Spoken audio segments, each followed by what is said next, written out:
Okay. Yeah, recapping after watching the tape, I think defensively really kept us in the game. Thought they had a critical hold for a field goal, 10 points at half. The third quarter, a couple long drives there that we couldn't get off the field a couple of times. Tough call, extended the drive, that kind of thing. But I did think the effort was there. Not a lot of missed assignments type thing. I do think as the game got into the second half, they leaned on us a little bit because they've been out there quite a bit. Offensively, slow start. Call it lack of execution, timing, some things that we got to do better. Didn't help ourselves penalty-wise. Drop, inaccurate throw. Wanted to be able to regroup, and then you look at opportunities in the fourth quarter. Didn't finish. Again, go back to the couple of fourth downs. Got us a chance to make it a much more.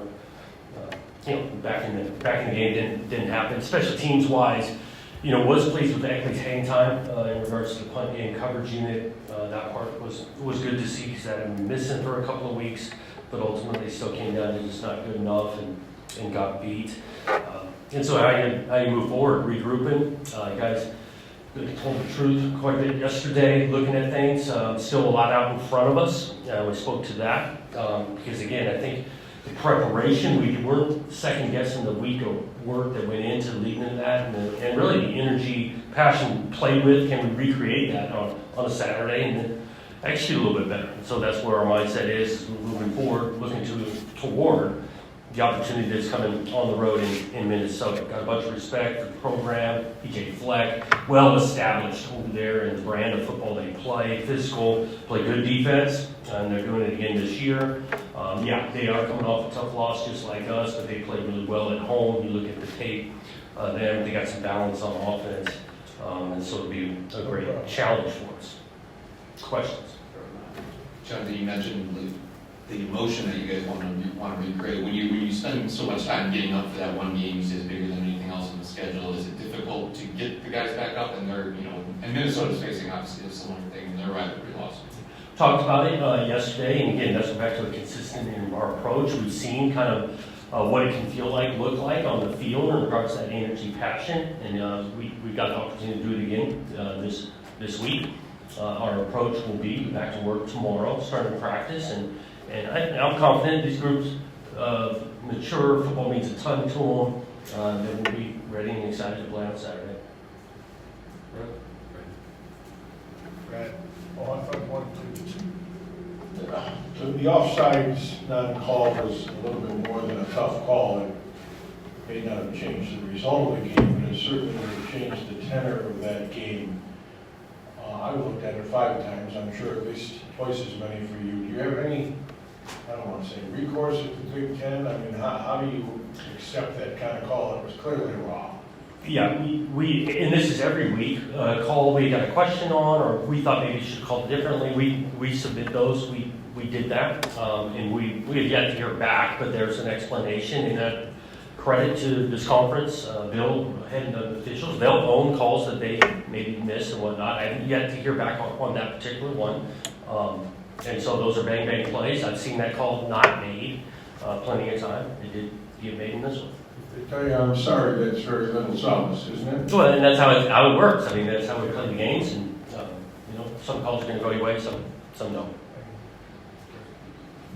There was one in the Steelers game last night. There was I don't know if they called it. It was like it was a potential future zone. Anyways, I'm wondering from the offensive standpoint, how do you get things fixed? Is it more as you look back blocking? Is it Aiden's play? Where is the biggest issues? And continuing to look at Alessio and his late game performance, how do you progress with that? Yeah.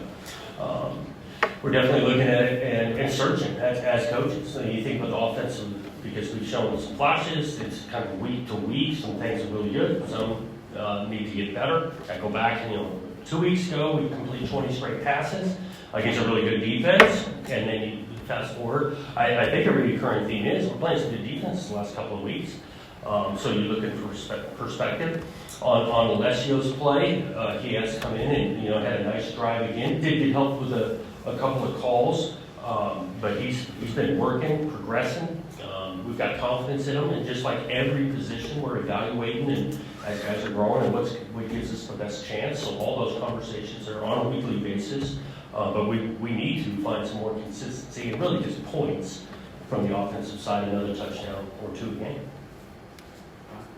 Jonathan, in your opening statement, you mentioned you told the truth in the meeting. You guys, well, what was that truth? Well, the truth a little bit is, that game means a lot. We came up short. Talk about, the effort was there. We fell short in this area. Defensively getting a stop here too. Didn't convert on fourth. Those are all truthful. And so we own it that way. And then I'm curious, when you interviewed for the job in November 2023 and took the job, did you expect the clock to be this fast in today's college football landscape? Just the pressure that's felt by coaches. I think it continues to change college over the last even year or two in this NIL era, things like that. I was and continue to be excited about playing in what I think is the best conference in college football. But what comes with that? It's competitive, it is hard, nothing's given or it's easy. And so we're in the mix of doing that right now. John, there's a little bit like whack-a-mole. I mean, 1 week it's the special teams at Nebraska, and then the next week against UCLA it's the defense, and then it's always one area. What do you do about that? Yeah, you keep working, you keep searching, right? Because it is the ultimate team game. And maybe it's oversimplifying things of 1 week. Well, if we'd have played better on this side, we'd have won. Maybe that's oversimplifying, but we definitely have not found consistent stretch of football where all three phases are playing at a high tempo. One more thing. As far as having Joe on the staff this week, is that a big advantage for you? Is it an advantage for them because they know what he likes to do? Right. I think it probably goes both ways, right? Familiar with, call it both universities. I do think there's mutual respect between the two of them. I think Joe did a lot of good things there at Minnesota. We're excited about Joe being here. I know Joe deeply respects the place, Coach Fleck, and how they go about it. So I think it's probably a two-way street in the background of knowing each side. Sometimes during the open statement, you talk about bumps and bruises you get from the previous game. It seemed to be mostly unscathed, but I guess, are there any bumps and bruises from the game? I guess specifically Stanton, because Right. he left the game. Stanton, credit to him, made a go of it. Just was not completely, couldn't go as full speed as he wanted to earlier in that game. We'll kind of see what this thing looks like by the end of the week. Think about Jordan Hall, similar bumps and bruises going. We'll kind of see what he looks like at the end of the week. We did not take maybe an injury that's going to keep the guy out for the rest of the season. Ben Roberts, I would call him doubtful this weekend. Jonathan, what did you see from Aiden from Indiana to Michigan that was just different from his performance? Or was it just the different, what he was facing was different, the schemes were different, he didn't react to it as well?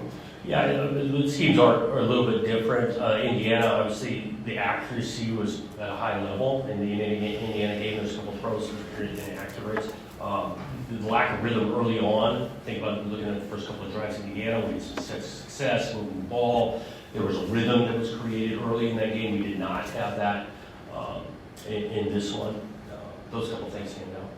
And if you had conversations with Jay Batt about everything, and then also, do you feel like you have people in your corner here? Me and Jay, weekly meeting, and that's been consistent throughout. We've had conversations on areas where we got to continue to find improvement. So those conversations are pretty consistent. Do you feel like you have people in your corner throughout the university? I do, in regards to just the support of day-to-day text messages, those kind of things. Having said, I love being at a place that is competitive, want to get things right, want to come around on the right side of the scoreboard, and that's where we're at right now. When you look back to week one and compared to this team now, where have you seen progress? Week one, yeah, just from over the course of the season, where have you seen progress from this group? Right. I think specifically starting like defensively, I think we progressed in challenging more in our pass defense. In contesting balls, playing with aggression. I think that's some growth that we've seen. I think about our run fits have gotten better. At least last week they were better than previous weeks. So you've seen these small pockets of growth there. I mentioned Eckley already. Hot start, worked through some things, and then had better hang time. Our punt unit was better this last week. Looking at offensively, it's shown potential, but also the fight throughout 4 quarters for a couple weeks now. So I think that's growth. And then Justin Benson, I don't think we saw him on the sideline the last game. What's his status going into Minnesota? He's working with some things outside of football right now. Justin, you talked about something to build on. You got run game actually, over 100 yards for the first time after 3 games without it. What did you see from Makai that helped spark that? And he seems to show some vision and Yeah, he did. He had a couple good longer runs. Still tries to make it physical. Again, that run game approach, it's not always going to be clean, perfect. It's going to be kind of muddy sometimes, and working through some of the best runs, in my opinion, maybe it's blocked for 2 yards, he finds 4. So I think there's some confidence that Makai / that group, when we trust the scheme, make it physical, we can pop on a few, and he did in that game. I know you addressed after the game Joe Rossi's sideline presence. Did you feel the energy, and is that something you'll do going forward? I think we stick with that. That was kind of the hope of him coming down to the sideline. Joe does a great job with I'll call it the whole unit in regards to communication, direction. He meets with those guys almost daily, and so that was some of the logic with coming in downstairs. And I did think it was more about not just the play during, when the defense on the field, the adjustments, the communication there in between series, and we liked how that went.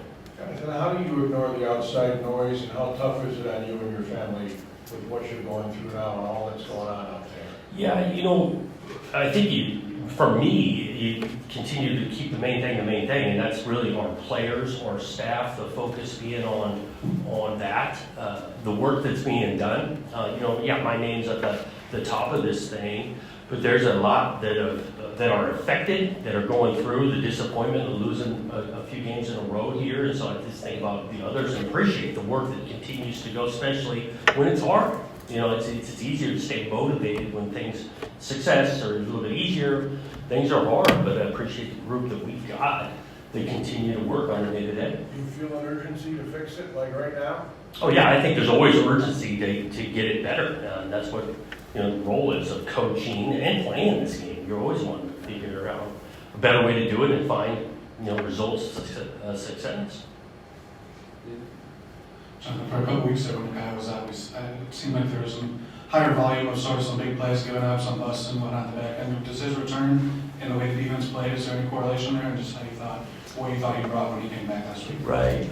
Maybe to an extent, obviously he's a veteran player, he's played a lot of football, he's good in the communication side, but I felt as a unit, I started with this, less of just, bust. We were pretty sound across the board, 11 guys. Last Saturday. We asked Tarzo a lot about kind of the state of his profession, and he talks a lot about that. I wonder for you, as you look around the country, and not just specifically your situation, but seeing some of the coaches that have been let go over the course of the last few months, how do you assess where the profession of being a college football coach is right now? Yeah.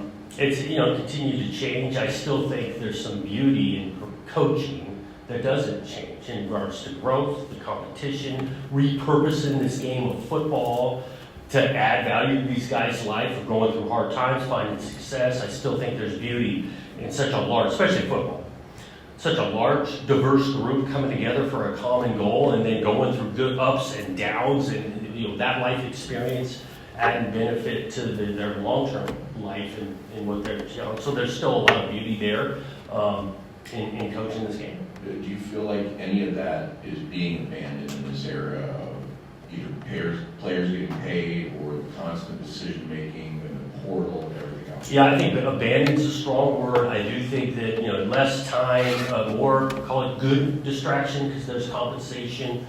There's a lot more distraction when you throw in some immediate results needed. Other parties involved outside of just mom, dad, player, and coach. All of that is different. Jonathan, following up on that, do you see parallels to to where your program was at Oregon State early on? And is it possible to have a 4, 5, 6 year plan now? Yeah, there's probably some parallels from year 1s to years 2. Again, it's just not strictly the way I see things. Yeah, results are the number one priority, but you still find pockets of growth, establishment in the relationship, development of players. We're still taking that approach here in year 2, just like we did in year 2 at Oregon State. And so, again, controlling what you can control, keeping the main thing, and that is, again, about this team, the players, the individuals buying in, continue to work and grow, and count on things flipping when you take that approach. Jonathan, I know that there's not much transparency at all of sort of the NIL financial realm of this sport, but I'm just wondering, when you go back to looking at this team in the offseason building and whatnot, do you feel satisfied? Like, was there adequate money, resources to put this together to be as competitive as you guys wanted to be different than 3 and 5, you think? Right. Evaluate that? We do evaluate, not probably on a weekly, but another bye week coming up, you take a look at, anytime you're looking at your roster, the potentials next year, additions, who's departing senior-wise, that's still taking place. I think I probably speak for every coach in America, right? Yeah, that was a good investment now, right, that term. Now we maybe overspent or underspent over there. Injuries always you can't forecast, right? And so do we have depth in a couple of spots? Well, but where are injuries in place? Yeah, we're a little lighter at a spot or two that we couldn't totally forecast. So we have those conversations, but not totally weekly, more on those 5 weeks. In terms of, I guess, the pot of money, though, do you feel like that was big enough?